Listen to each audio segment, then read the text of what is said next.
Screen é a realização da ABMP, Associação Baiana do Mercado Publicitário, e também da Saltur, Secretaria de Salvador e Turismo, juntamente com a Prefeitura. O Screen é o maior festival de criatividade do Nordeste. E olha só quanto conteúdo bacana. São 2 dias de eventos em 57 palestras e painéis, 5 espaços simultâneos e 83 horas de conteúdo. Você pode acompanhar toda a programação através do site screenfestival.com.br, e a galera mais conectada, que eu já estou vendo o pessoal com o celular na mão, pode seguir aí @ABMP e o Screen Salvador.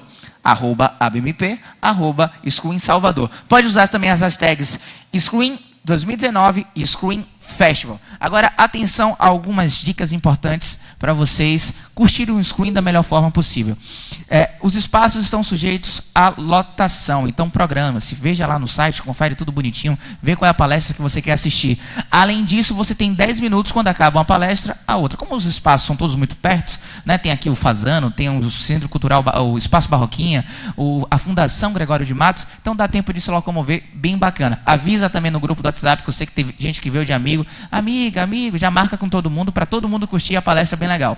Uma outra informação é que quem tiver interessado em fazer a oficina, vai lá no site, escolhe a oficina bonitinho e pode curtir, na verdade, as oficinas na sala multiuso e no Hotel Fazano. E quem quiser descansar, ficar de boa, né? Às vezes cansa muito conteúdo, então deixar aquela mente um pouco descansando um pouquinho, pode curtir o lounge da TV Aratu na Fundação Gregório de Matos. Tem jogo, tem café, tem espaço para conversar com os amigos, tá bem bacana o lounge da TV Aratu lá na Fundação Gregório de Matos.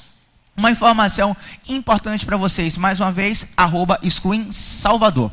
É importante a gente lembrar que o apoio institucional é do Sebrae. E os nossos patrocinadores, TV Aratu SBT 50 anos, multimídia, multiplataforma, multiconteúdo, Shopping Bela Vista, cada vez mais você, Rap Tour, Cantara Ibope Mídia, Record, Zygon, Rede Bahia e GameNet. Eu queria só que a produção pudesse colocar um vídeo rapidinho para a gente já montar o nosso painel de hoje. Bom, a primeira coisa que me deu mais alegria, além desse vídeo do Grupo Aratu, que eu acho que simboliza um pouco o que é o espírito da casa e que faz com que tenha surgido esse projeto, um orgulho muito grande foi ver que uma aluna da Escola Aratu está aqui assistindo e diz que vem mais gente. Fico feliz, porque a primeira edição realmente foi muito legal, a gente se divertiu muito. Agora, minha falta total de autoestima faz com que a primeira pergunta que eu me fiz, desde que recebi esse convite aqui para fazer a palestra, eu pedi para ele sair da frente ali, porque como o botãozinho ali está com problema, a gente vai fazer uma parada aqui artesanal. Então eu vou pedir para ele olhar para mim ali, para a gente ir passando aqui as páginas. Então a primeira pergunta que eu me fiz foi: por que eu estou aqui? Porque eu vou falar de educação, vou falar de educação inovadora, uma coisa até arrogante de se dizer, né? Vou falar de capacitação profissional, as mudanças, o que vai ser da educação no futuro, e esse projeto que tem a palavra escola no nome. Mas eu estava muito inquieto e perguntando o tempo todo por que eu estou aqui, por algumas razões. Primeiro, eu não sou pedagogo, olha o xizinho vermelho, não sou pedagogo. Também não fiz magistério, por favor. Também não sou professor de colégio, até já fui há muito tempo, mas não sou. Não ensino em faculdade.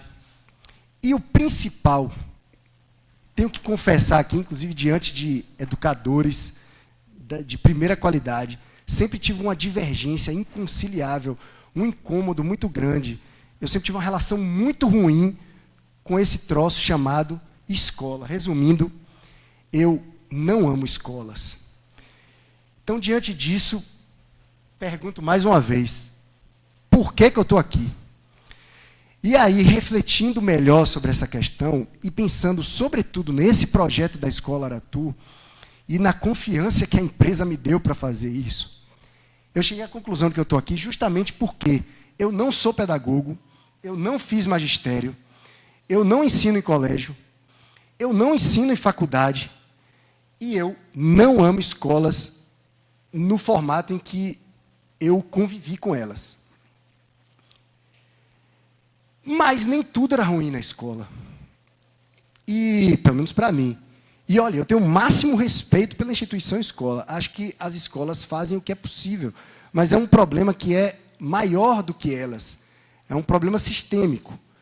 Que iniciativas cada vez maiores e pulverizadas estão tentando repensar isso. Mas eu gostava de algumas coisas da escola. Essa imagem, por exemplo, aí. A imagem de uma escola na hora do recreio. Eu gostava muito da hora do recreio. Eu também gostava de outra coisa na escola, que era paquerar as meninas. Era legal, né? E era uma coisa que na escola era bastante possível pelas interações humanas e tal. Deu até saudade agora. Gostava muito desse momento, a hora do lanche. Tanto dentro da escola, quando você tem uma certa idade só pode ser lá dentro, como depois, comendo fora da escola, também era um momento muito legal, fazia parte ali da hora do recreio. E na escola eu também gostava de jogar ping-pong, de jogar xadrez, de jogar truco. Eita, jogo bom de jogar na escola. E uma das minhas diversões preferidas, tenho que confessar, inclusive dentro da sala de aula, era fazer caricaturas dos professores e dos coordenadores. Eles não gostavam muito, mas eu gostava muito de fazer isso. Ou seja, na escola, tudo que eu gostava mais de fazer não estava no ambiente da sala de aula. E aí eu parei para pensar, depois, mais velho, por que eu tinha essa divergência com a escola? E o principal, uma pessoa que teve uma divergência dessa com a escola, você deve imaginar que enfrentou muitos problemas. Só que, diferente do que vocês podem imaginar, não era considerado um mau aluno, no sentido que as escolas dão ao termo mau aluno. Resumindo, eu tirava notas boas e passava direto. Mas será que isso é suficiente? E aí eu descobri que meu único medo era este aí. Era ser reprovado. Minha única motivação na escola era o medo de ser reprovado. E eu não queria ser reprovado por duas razões muito simples. A primeira, eu não gostava de escola. Se eu não gostava de escola, se eu fosse reprovado, eu ia ficar mais tempo naquele lugar.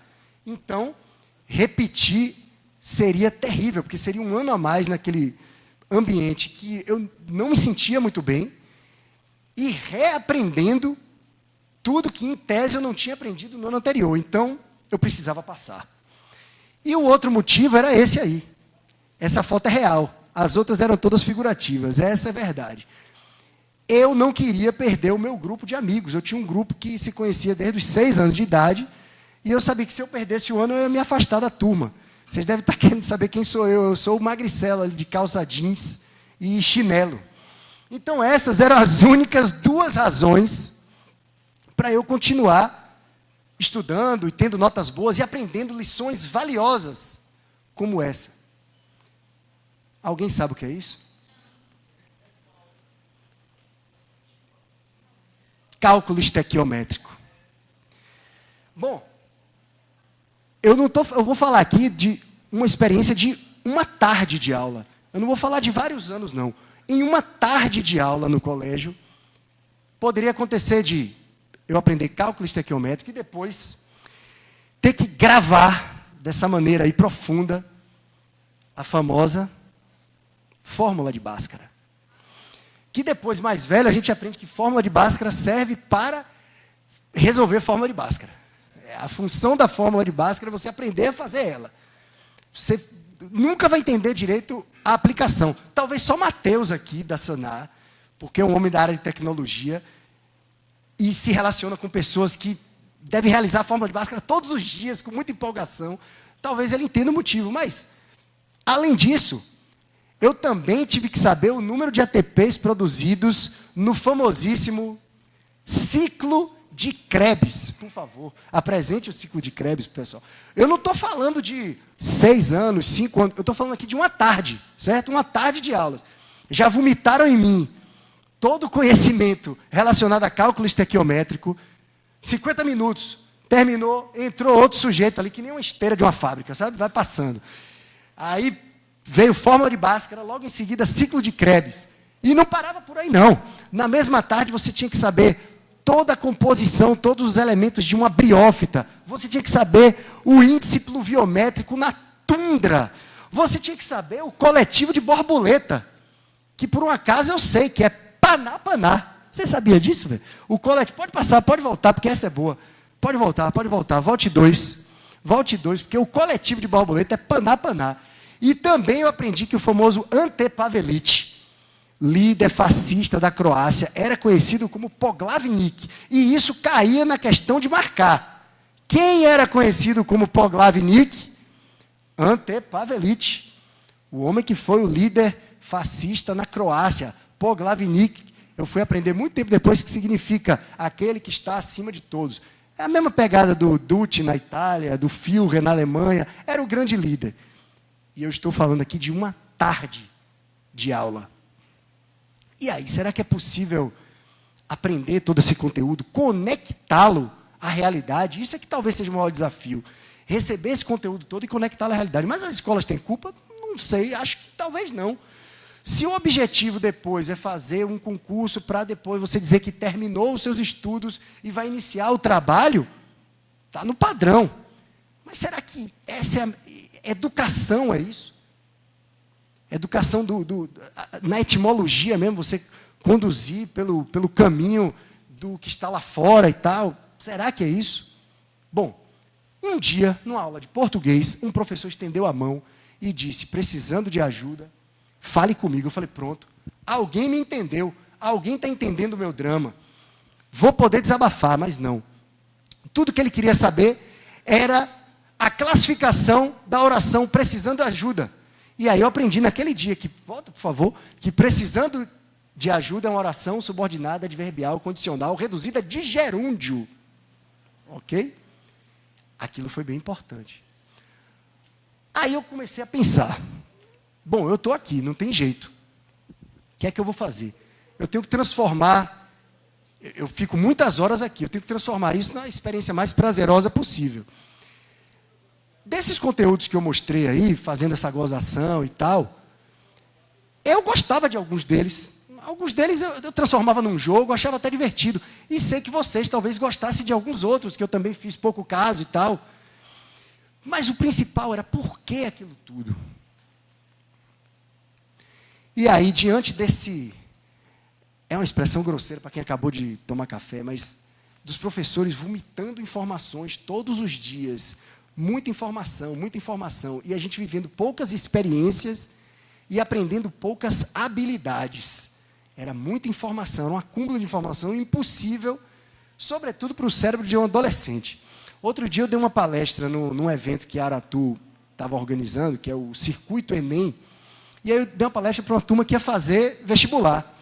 E aí um dos alunos me perguntou, vem cá, rapaz, o que é que você indicaria de leitura obrigatória? Quais os livros que você acha que deveriam ser obrigatórios para o Enem?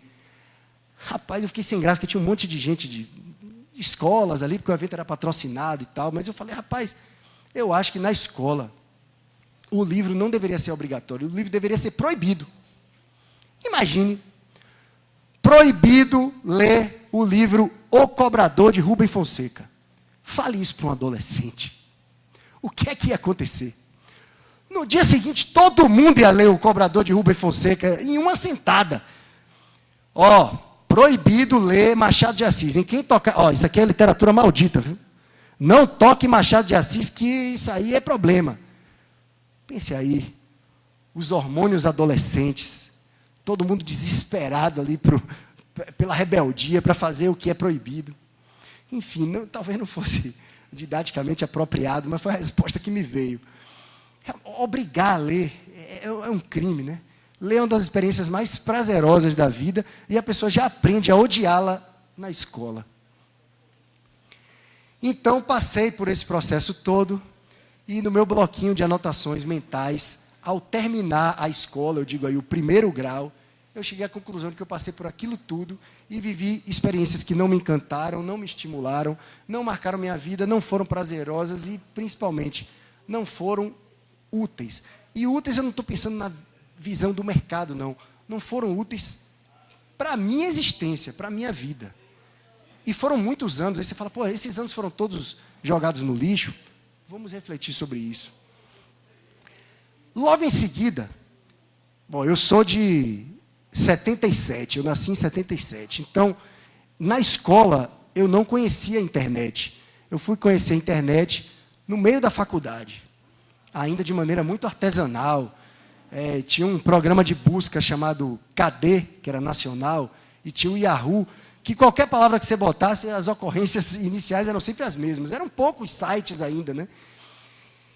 Mas com o crescimento da internet, eu fui ficando mais velho e vendo que outras pessoas pensavam parecido com aquela inquietação que eu tinha. E era evidente que outros colegas meus também tinham. E aí eu vi palestras, livros, artigos de gente questionando esse modelo, esse formato de escola. Jovens dizendo que detestam a escola. Professores dizendo que 80% do que se aprende nas aulas não servem para nada. Palestrantes dizendo que a escola acaba com a criatividade. Olha o tema da gente aqui, a criatividade. Ou que as escolas matam a própria aprendizagem. Porque a criança já nasce curiosa, já nasce querendo saber das coisas. E aos poucos a escola vai matando essa curiosidade. Então eu percebi que eu não estava sozinho. E isso foi um alívio. Saber que tinha mais gente refletindo sobre isso. Porque se tinha mais gente refletindo sobre isso, tinha mais gente buscando alternativas. E aí eu conheci esse cidadão, mais ou menos recentemente, Yuval Noah Harari. O primeiro constrangimento é saber que o cara tem a minha idade e já produziu isso tudo. Sobretudo no segundo livro dele, Homo Deus, porque no Sapiens ele conta a história da humanidade de uma maneira muito legal, desde antes do Homo sapiens, né, quando o Homo sapiens ainda estava brigando por um lugar na Terra, quando era um animal como outro qualquer, até o momento em que ele chegou a ser o Senhor Supremo de tudo. E logo depois vem o livro Homo Deus, em que ele, em vez de falar do passado até aqui, ele começa a projetar o futuro. E um dos temas caros para Yuval Noah Harari é a educação. E ele diz essa frase que vocês estão vendo aqui. Pela primeira vez na história, nós não temos ideia de como estará o mercado de trabalho daqui a 30 anos. Olha que mudança em relação ao modelo de escola que a gente conhece, que é um modelo pós-revolução industrial. As pessoas entravam na escola, as crianças, para se preparar para as fábricas, para a indústria, para aquele mercado que estava começando, que estava nascendo. Agora você se prepara para uma coisa que pode não existir daqui a 5, 10, 20 anos. Você pode terminar uma faculdade e a profissão para a qual você se formou não existir mais. Isso é uma condição que já se sabe que não tem muito como lutar contra isso. Então, o que fazer diante desse novo panorama? E o Val e outros pensadores refletem sobre a possibilidade de, o tempo inteiro, as pessoas continuarem estudando. Agora, estudar não...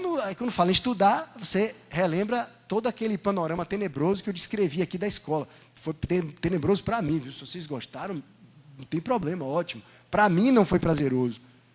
Mas o que fazer diante disso? Então aí eu comecei, nesse mundo maravilhoso da internet, a eleger aquilo que eu gostaria de aprender. Eu sempre gostei muito de aprender. Eu não gostava da escola, mas eu gostava de aprender coisas novas. E aí, olha que coisa interessante. O TED, que é o maior ciclo de palestras do mundo, aliás, o Screen se inspira muito na essência do TED. O TED tem um canal no YouTube e eu fui ver ali quais são as palestras mais assistidas no canal do TED no YouTube. Algumas dessas palestras têm até mais visualizações do que isso, porque as pessoas replicam, traduzem, e você tem a palestra em outras plataformas também. Mas no canal do TED, essas 10 são as mais procuradas. Agora veja só, o que é que tem aí de cálculo estequiométrico, fórmula de Bhaskara, briófitas, pteridófitas, índice pluviométrico na tundra, ou qualquer um daqueles assuntos que a gente aprende na escola para poder fazer uma prova e tirar uma nota e ser aprovado. Olha o que é que tem aí. Entre os mais procurados, eu vejo aqui, por exemplo, um cara que faz sons legais com a boca. O cara é uma orquestra. Tem 27 milhões de visualizações. Tem uma palestra, 2 palestras aí das 10 mais vistas, são com mágicos, ilusionistas. As pessoas estão vendo essa experiência de fazer truques de mágica. Tem palestras também voltadas para soluções de problemas relacionados à internet. E essa palestra aqui, tem uma também sobre detecção de mentira, que é um assunto que eu também adoro, linguagem corporal. E essa palestra aqui, de Ken Robinson, que ela está ali na 5, 6, 7, 8, nona posição, mas na verdade, se você somar todas as plataformas em que ela já foi replicada, é a palestra mais assistida da história do TED. Ken Robinson diz que as escolas destroem a criatividade. Então, além de procurar conteúdos que não estão na escola, as pessoas estão procurando conteúdos que questionam a escola. Como eu me senti bem vendo isso? E aí eu volto para aquelas coisas que me faziam bem na escola. E refletindo hoje, eu vi que ali, de uma forma involuntária, a escola estava me dotando de algumas habilidades, essas sim, que seriam preciosas para o futuro e que deveriam estar na sala de aula e não fora da sala de aula. No recreio eu aprendi, por exemplo, gerenciamento de tempo, que é uma coisa tão importante na vida da gente, né? No trabalho, na vida pessoal. Eu estou vendo o Matheus aqui balançando a cabeça. Matheus, o dia dele tinha que ter umas 45 horas para poder produzir tudo que a empresa, vocês vão conhecer Matheus daqui a pouco no painel, meu xará, da empresa Sanar. Tudo que essa empresa produz, tudo que essa empresa é, o cara precisaria ter 45 horas, mas com certeza ele teve que aprender na marra, porque a escola não ensinou isso, um esquema de gerenciamento de tempo, que o recreio ajuda a gente. A gente só tem meia hora para fazer tudo de bom que tem na tarde. No meu caso era tarde, alguns de vocês pela manhã. Também aprendi um pouco de persuasão e oratória. Ou ferramenta importante para os mundos de hoje. Paquerando ali, tudo isso estava presente. E o que mais? Educação financeira. Para eu comer um hambúrguer na sexta-feira, ou um acarajé com camarão, que é mais caro, eu tinha que economizar na segunda, terça, quarta e quinta. Na sexta, estava lá o acarajé me esperando, porque eu tinha economizado dinheiro. Na educação financeira eu aprendi na sala de aula? Não. Aprendi na hora do lanche. Foco e autocontrole no ping-pong. Capacidade analítica e concentração no xadrez. Detecção de mentira no truco. Ou esporte de ladrão. E criatividade ali nas caricaturas que a turma não gostava muito. E diante disso, eu apresento a vocês algo que nasceu quando eu entrei na Aratu há 4 anos, eu percebi que todas aquelas experiências que eu gostaria de ter vivido na escola, eu estava vivendo pela primeira vez num trabalho. Um trabalho que não parecia trabalho. Um trabalho que parece lazer. Um trabalho que a gente tem vontade de voltar no outro dia para fazer, porque é enriquecedor, é estimulante. E tudo aquilo que eu vi, eu falei, pô, eu queria que todo mundo trabalhasse na Aratu. Como isso não é possível, eu falei, eu quero que todo mundo experiencie um pouco do que é o ambiente da Aratu, de troca de conhecimento, de aquisição de valores, de executar coisas, de resolver problemas, tudo que eu gostaria de ter visto na escola. Então, a primeira turma foi um sucesso, Olivia está aqui, participou, acompanhou, aposto que se divertiu, senão ela não vinha hoje para acompanhar. E, diante disso, a gente tem aí uma amostra do que foi essa primeira turma. Foi uma turma de produção de conteúdo. E as disciplinas também falavam de meditação, de filosofia. E as pessoas executaram aquilo que aprenderam, fizeram na prática, discutiram e criaram o próprio conhecimento. Foram curadores ao mesmo tempo que foram alunos. Decidiram também muito do que queriam. E aí eu falo da importância de ter ídolos. Minha mãe sempre me questionava. Toda vez você tem um ídolo diferente. Todo mundo é o melhor do mundo. Toda vez eu elegia um para dizer, essa é a pessoa que eu mais gosto no mundo. Aí no mês seguinte, não, a pessoa que eu mais gosto no mundo é... E assim, eu me apaixonei por todas essas pessoas que estão aí, cada um de uma área distinta. E eles, eu não tinha ideia, como nessa época, eu já estava fazendo uma coisa que hoje está na moda. Eleja os seus curadores, escolha os seus professores. Cada vez que eu me apaixonava por um tema, eu queria saber tudo sobre ele. E assim, de forma autodidata, que é como tem que ser. A escola deve ser um complemento. De forma autodidata, através de Bob Fischer, Humberto Eco, Ziraldo, Cecília Meirelles, Woody Allen, Leonardo da Vinci, Machado de Assis, eu compus um pouco daquilo que eu queria que fosse para mim. E hoje, meu atual ídolo é esse cidadão aí. Esse cara se chama Richard Feynman. Eu li o livro de Richard Feynman tem mais ou menos 1 ano. Richard Feynman, ele era físico, imagine, um cara que não gostava da escola, que fez jornalismo, se apaixonar por um físico. Esse cara era brilhante. Ele era um sujeito que passou pela escola, questionou a escola também da mesma forma, e era apaixonado pelo conhecimento de uma forma intensa.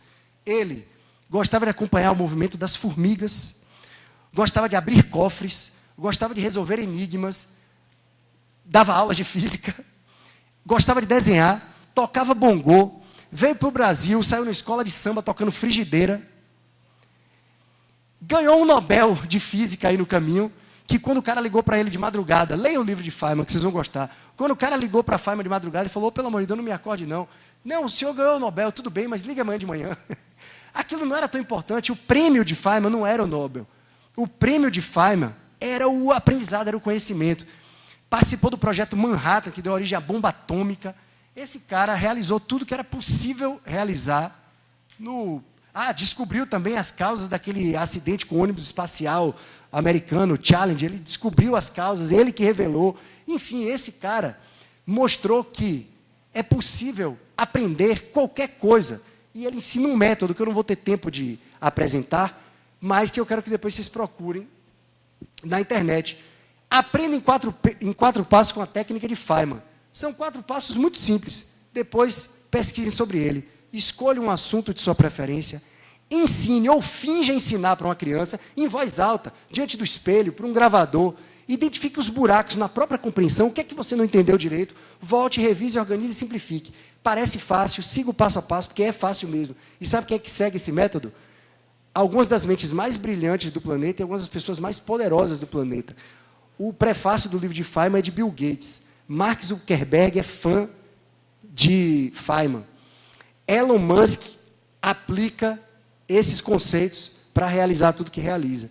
Então, a mensagem final é: a Escola Aratu quer ser só mais um dessas muitas possibilidades de interação com o conhecimento, e a gente quer ser de uma forma que as pessoas vivenciem experiências. Então, agradeço e estou muito ansioso pelo painel, porque a gente vai bater um papo muito legal aqui, que Raoni vai apresentar para vocês. Então, finalizando, muito obrigado. Palmas para Matheus. Agora Raoni era tu também, viu? Deixa eu fazer minha propaganda. Raoni também é mais um integrante dessa família. Inclusive, eu queria que minha mãe assistisse a sua palestra alguns anos atrás, porque eu teria menos problemas com a escola. Imagino. Ela falaria para mim, você que lute. Mas, vamos aproveitar para chamar outros convidados para montar esse painel. Ele que é Head de Marketing, Vendas e Retenção da Sanar, onde coordena a compra de mídia com ferramentas numéricas e desenvolvimento próprio. Esse sabe da fórmula de Bhaskara com certeza. Gente, palmas, por favor, para Matheus Silva, da Sanar.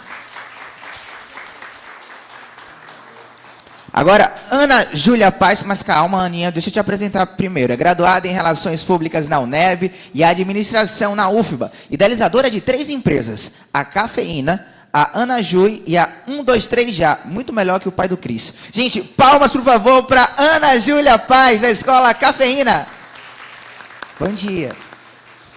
E também da Escola Cafeína, diretora de marketing da Associação dos Jovens Empreendedores da Bahia. Importante. A Franciele Fraga, senhoras e senhores. Palmas.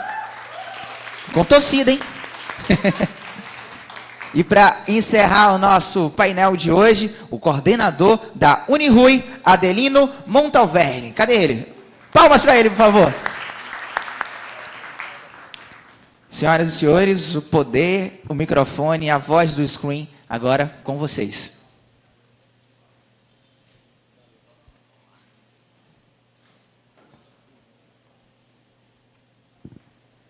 Gente, bom dia.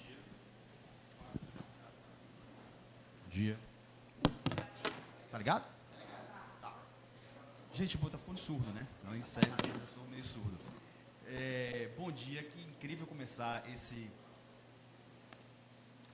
essa segunda edição do Screen, essa super edição 2019, com um painel super importante sobre educação e escolas inovadoras. Eu queria primeiro dizer que Matheus Carvalho, na verdade, já é um índice de sucesso para uma escola, porque uma escola, ela alcança seu objetivo quando ela cria insatisfeitos. A gente estava falando um pouco isso no começo aqui com o Matheus também, o Matheus Silva. Uma escola, ela precisa produzir insatisfação.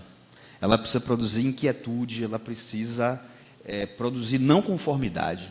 Né? Então, quando o Matheus diz que não é feliz, completamente feliz, ele está inquieto, ele está incompleto. Ela foi eficiente, né? Né? Então, acho que esse é um índice super importante para uma escola. A gente está no momento de realmente repensar o que é uma escola.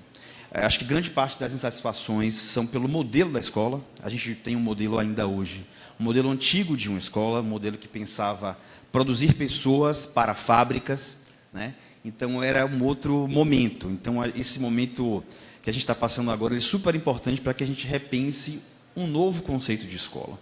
A gente, sem dúvida, vai se dedicar a aprender para sempre. E não só aprender, mas a gente vai ter que se dedicar a aprender, né? Então, que é outro campo, outra habilidade que vai ser imprescindível para todos nós. Então, pensando já no conceito de escola, talvez em pouco tempo a gente não tenha mais uma escola-escola. Uma escola puramente escola. Mas quando a gente começa a ver que uma emissora de TV tem uma escola, que uma empresa de tecnologia tem uma escola, que uma agência digital tem uma escola, que um escritório de direito tem uma escola, escola talvez vire parte das empresas e a gente tenha novos conceitos de escola. Então, para a gente começar esse papo, né, queria começar então passando aqui para o Matheus, que está do meu lado, qual é o conceito da Sanar? Ou seja, o que é uma escola quando a Sanar fala em escola? Bom, bacana. Primeiro, é um prazer muito grande estar aqui dentro. E eu queria dizer que Matheus me perturbou muito. Porque se ele, que dirige uma escola, se questiona por que deveria estar aqui, eu pensei, bom, eu sou engenheiro mecânico, todas as tecnometria, Bhaskara, eu fui falando, não, já usei, minha vida deve ser chata, mas graças a Deus você chegou na biologia, eu pensei, estou com a galera aqui. Mas o que é que um engenheiro mecânico que toca o marketing de uma startup baiana pode falar sobre empreender em educação, né? E talvez o que mais me faça falar sobre isso, o que mais me causa incômodo para falar sobre isso, tenha sido a minha própria trajetória. Então, enquanto estudante, eu também era esse estudante padrão e talvez até um modelo que a mãe vai pegar o boletim e pendurar aí no quadro da sala para mostrar para as tias. E acontece que seguir esse modelo quase que destruiu a minha vida. E daí surgiu a grande motivação para procurar alguma coisa que modificasse algo que está posto na sociedade. E a gente vai chegar nesse problema que a Sanar tem resolvido um pouco mais para frente, só que aí eu faço um pequeno parêntese aqui e lembro que o grande papel do empreendedor é mudar a trajetória natural do mundo. Então, se o mundo está caminhando para essa direção, aquele que empreende, aquele que faz uma vírgula na história e puxa para um outro lugar, tá? O que quebrou a minha vida foi ter sido esse aluno padrão, foi ter sido muito bem sucedido academicamente e foi ter voltado para o Brasil e descobrir que tudo aquilo que eu queria ser ia produzir um carro que era usado para molhar pessoas no ponto de ônibus num dia de chuva. Então essa foi a história que quebrou a minha mente, foi voltar ao Brasil, tentar validar o meu diploma na Universidade Federal e, diante de toda a burocracia, ainda sair e ver a minha obra, o meu legado no mundo, sendo usado por uma pequena minoria para machucar uma maioria, tá? Então, nesse momento, eu falei, bom, eu preciso mudar, eu preciso encontrar um lugar que o meu trabalho, efetivamente, mude aquilo que está posto. E aí, eu introduzo a Sanar na história. Um tempo atrás, 4 jovens baianos, 3 deles administradores, um médico, eles perceberam que existia uma assimetria na formação do profissional de saúde muito grande. Tá? Na verdade, do profissional brasileiro. Então, uma universidade, num grande polo, forma com qualidade muito inferior em relação a uma universidade no interior da Bahia, por exemplo, para não ir muito longe. E essa assimetria ela é especialmente grave na saúde, porque a saúde brasileira ela é majoritariamente pública, ainda é majoritariamente pública. Então, o acesso à profissão ele acontece muitas vezes por meio de concurso público.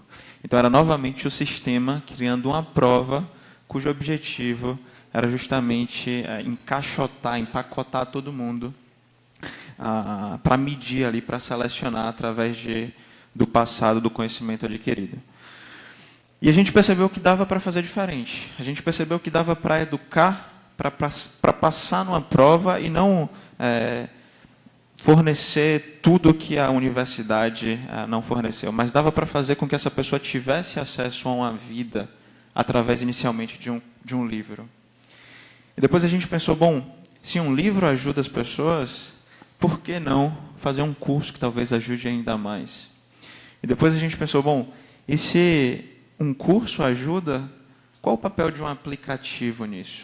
Então, o papel do empreendedor em educação é tomar vantagem de todo esse potencial, de todos esses problemas que o sistema tem gerado. E os problemas são infinitos. Assim. Primeiro que a educação não é acessível no Brasil, ao passo que você tem ferramentas para disseminar informação como nunca houve antes. Então, é muito fácil chegar no seu aluno. É muito fácil entregar uma videoaula para um estudante do interior do Acre para ir um pouco mais distante. É muito fácil, inclusive, entregar um livro. Tá?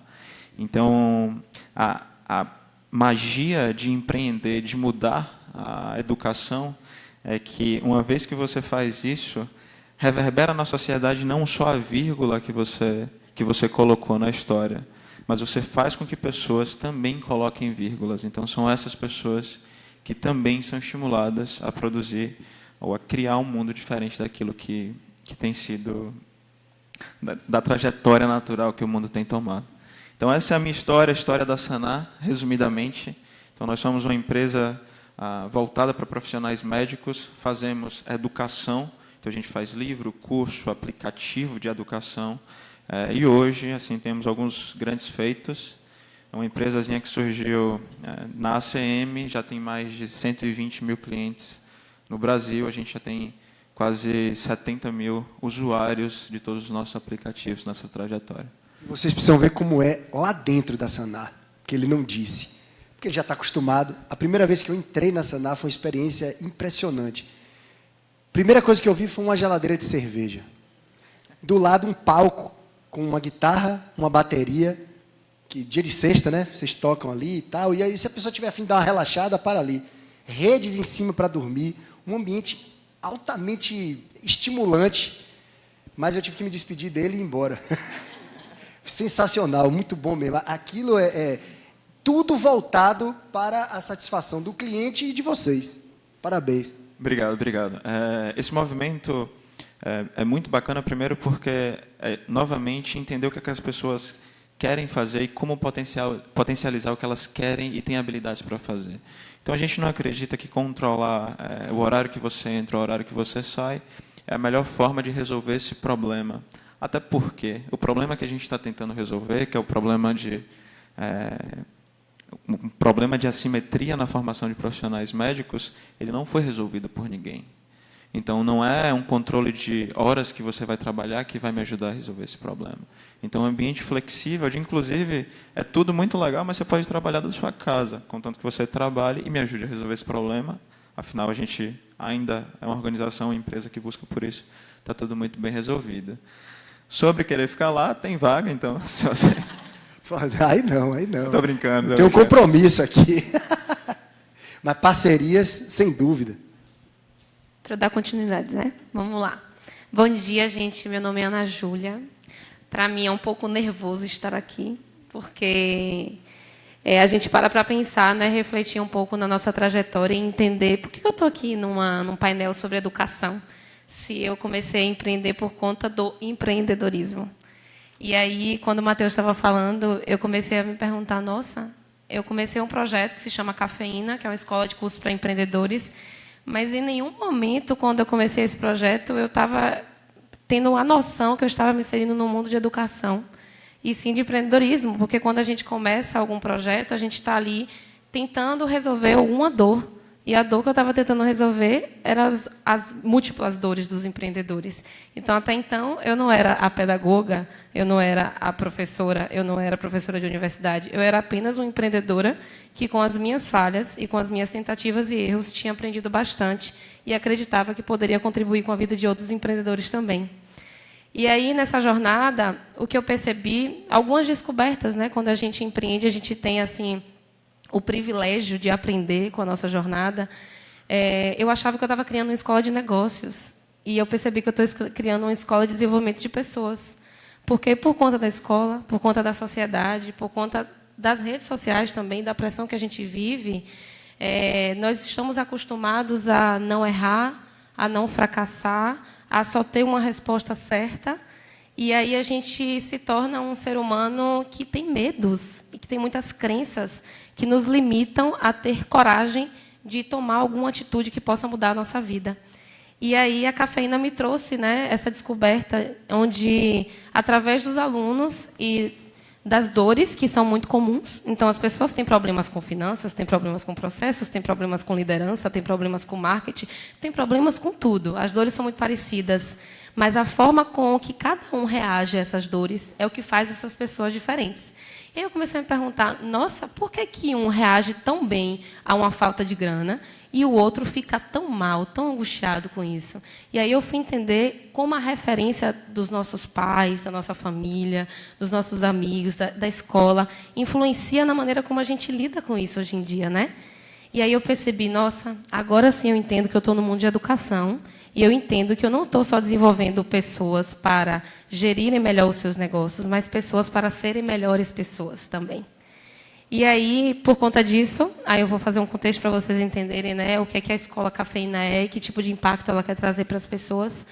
É que hoje nós, empreendedores, somos muito imediatistas, né? Eu conheço muitas pessoas com 20, 30 anos que estão empreendendo e querem resultado imediato.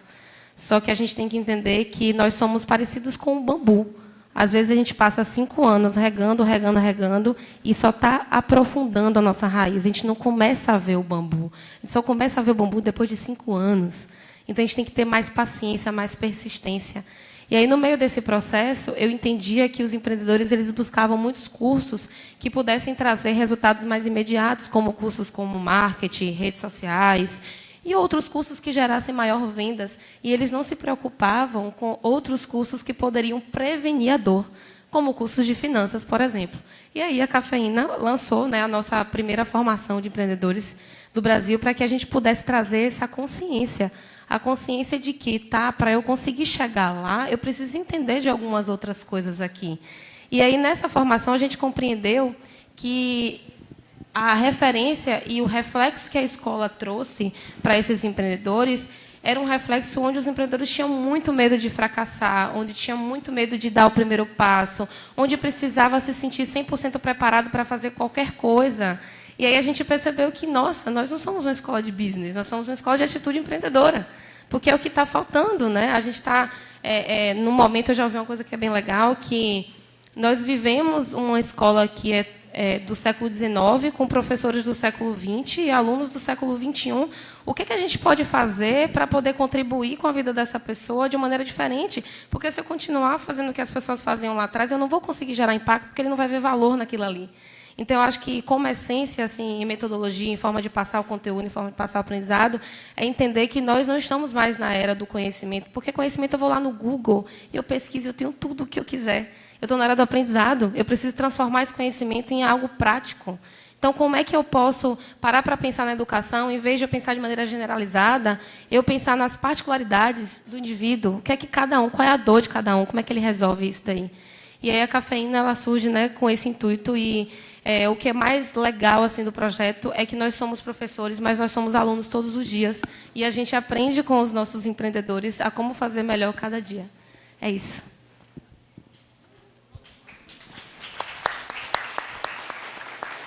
Bom dia, meu nome é Franciele, eu estou aqui como diretora de marketing da AGE e também como aluna da Cafeína.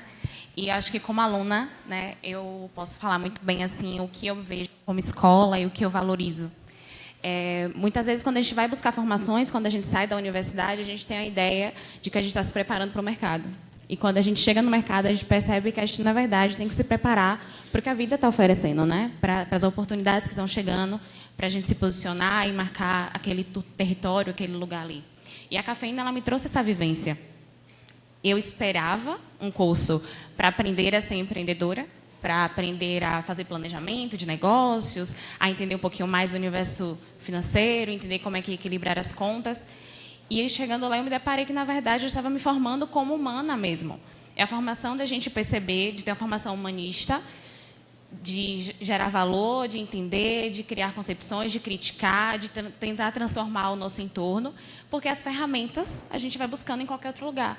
Esses dias saiu uma pesquisa de que o YouTube é o segundo maior buscador, depois do Google, e que as pessoas perguntam o que fazer, como fazer, né? É o que as pessoas mais perguntam. Porque lá tem todas as informações, e acho que, a partir disso, a gente estava até conversando um pouquinho antes, o quanto essa intenção das pessoas, né, de aprender mais, de buscar novas habilidades, a gente percebeu que nós somos multipotenciais e que nós podemos ter mais de uma habilidade, atuar de mais um caminho, e isso a gente encontra as respostas lá, mas a gente percebe também que as marcas têm utilizado disso. Né? As marcas têm percebido, foi o que a gente estava conversando, do quanto cada empresa tem abarcado a possibilidade de educar, não só para ter mão de obra, né? Então, se eu não tenho profissionais qualificados, eu gero isso, eu transformo aquele ambiente, mas mais do que isso, é eu ver como um papel de educador, que eu posso transformar a realidade, que eu posso educar e ensinar aquilo que eu sei e que aquilo vai gerar novas possibilidades para outras pessoas. Qual foi o curso que você fez? Eu sou formada em Relações Públicas, pós-graduada pela UFB Marcas, mas o curso que eu estou fazendo é Formação Empreendedora. Ah, legal. Adelino. Já falei demais.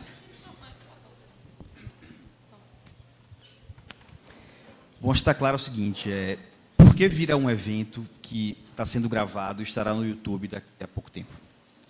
Pela experiência. Ou seja, não é só a informação, mas a experiência que nós vamos ter aqui esses 2 dias. Encontrar amigos que não encontramos no dia a dia pelo trabalho, enfim. Né? As conversas que vão acontecer aqui, as ideias que vão surgir aqui. Né? Então, esse é o principal ponto. Então, assim, como a gente tem um tempinho agora super curto, para a gente encerrar, queria para todos vocês deixar uma pergunta que é o seguinte: como é que vocês pensam as experiências? Ou seja, pensando nas experiências que vocês estão criando, o que é que vocês colocam nessa entrega?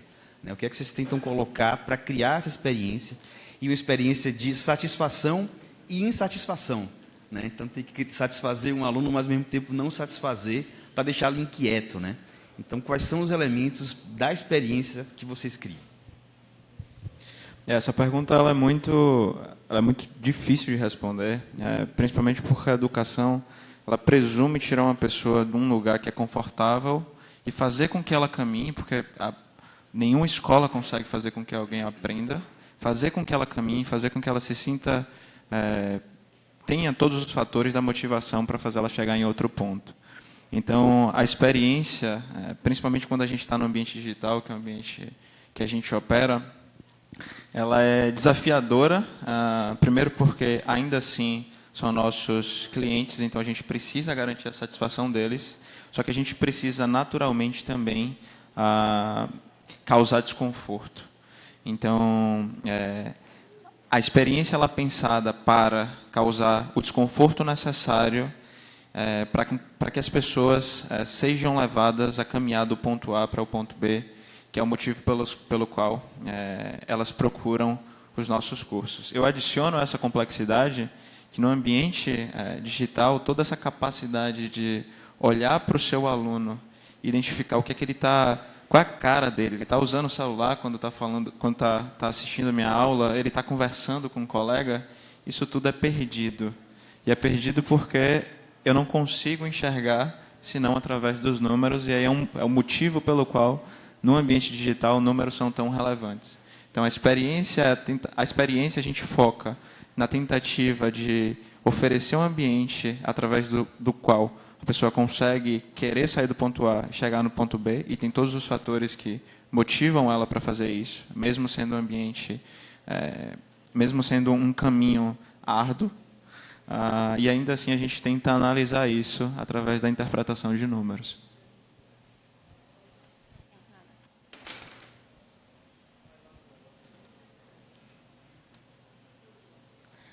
Vamos lá, o que é que eu acho? Para mim, experiência é um requisito básico e essencial de uma escola inovadora, porque eu vejo a experiência como uma criação de uma âncora. Uma vez eu vi, eu não vou lembrar os dados exatos, mas uma vez eu vi uma curva de aprendizado que dizia o seguinte: o que eu estou falando para vocês agora, daqui a 5 minutos, provavelmente vocês só lembrem de 90% do que eu falei. Daqui a 4 horas, vocês provavelmente só vão lembrar de 50%. Amanhã, provavelmente, vocês só vão lembrar de 5% do que eu falei. Se nós não tivermos a disciplina de estudar e se atualizar de acordo com aquilo que a gente está aprendendo, a chance de a gente esquecer é muito grande. Então, nós estamos vivendo um momento de quase obesidade intelectual, porque nós temos muitas informações. Agora, a gente tem que saber priorizar o que é que eu vou olhar. E aí, o que é que a experiência traz, né, como impacto disso? Eu consigo, através da experiência, criar uma âncora de lembrança. E quando eu crio uma âncora de lembrança, às vezes a pessoa não vai lembrar da informação, mas ela lembra do impacto que aquela experiência gerou na vida dela.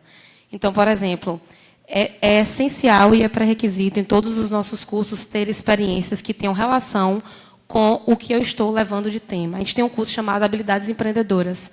Tem melhor lugar para você aprender sobre resiliência, coragem, persistência, paciência, gratidão, inteligência emocional do que no picadeiro de um circo?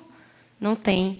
Então, às vezes, as pessoas não fazem a ligação de como a hora do recreio, como a brincadeira de xadrez pode trazer de impacto para a nossa vida, porque a gente não consegue fazer as relações, né, as interações.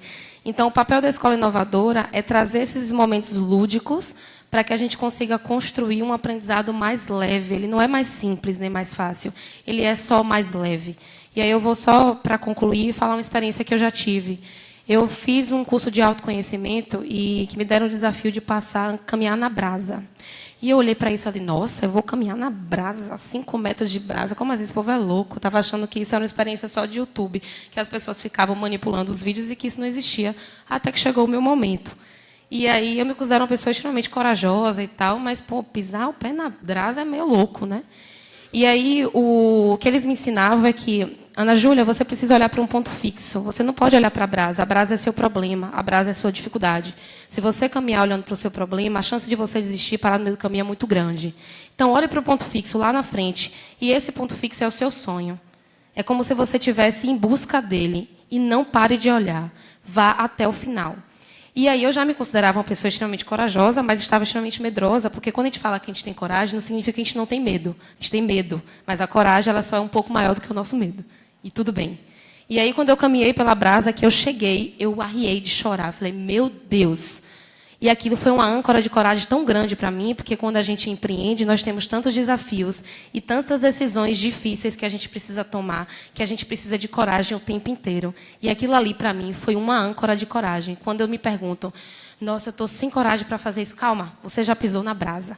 Então, as experiências servem como âncoras propulsoras para a gente tomar decisões. E é essencial no processo de aprendizagem. Eu acho que experiência é uma palavra que gira em torno de vários universos, e não apenas na educação, né? Quando a gente pensa até nas próprias... Quando a gente fala em comunicação, e fala em empresas e comunicação empresarial, a gente está o tempo todo falando o quanto é importante a gente gerar experiências, né? Quando a gente constrói campanhas, quando a gente pensa no universo de comunicólogo mesmo, a gente não está criando apenas transmitindo aquela mensagem de compre o meu produto. A gente está gerando experiências, contando histórias, envolvendo as pessoas com magia e com isso. Eu acho que a educação ela tem o mesmo caminho. Porque quando eu envolvo, quando eu gero experiência, quando eu coloco a mão na massa, quando eu consigo discutir e conversar com as pessoas, eu vivencio. E o vivenciar faz parte da minha aprendizagem. Lá na Cafeína, a gente fez uma experiência esses dias, que a gente sempre fala, né, da importância de comunicar e de quando a gente ensina, a gente aprende. A gente fez um evento, foi uma semana, e quem foram os professores durante o dia foram os alunos. Os alunos, como empreendedores, tinham experiências para contar. E essas experiências vivenciaram na gente e fez a gente ensinar e aprender muito mais. Então, acho que a experiência, pensar nessa perspectiva, cabe a tudo, não apenas a educação. Bom, como o tempo já acabou, eu vou encerrar só com... Como eu sou uma pessoa de televisão, depois da palestra feita, eu queria terminar com um pequeno merchan. escolaratu.com.br. Entre lá para saber os cursos que virão e antecipar uma coisa importante. Respondendo à provocação excelente de Adelino, A gente está aqui falando mal de escolas, mas fazendo escolas.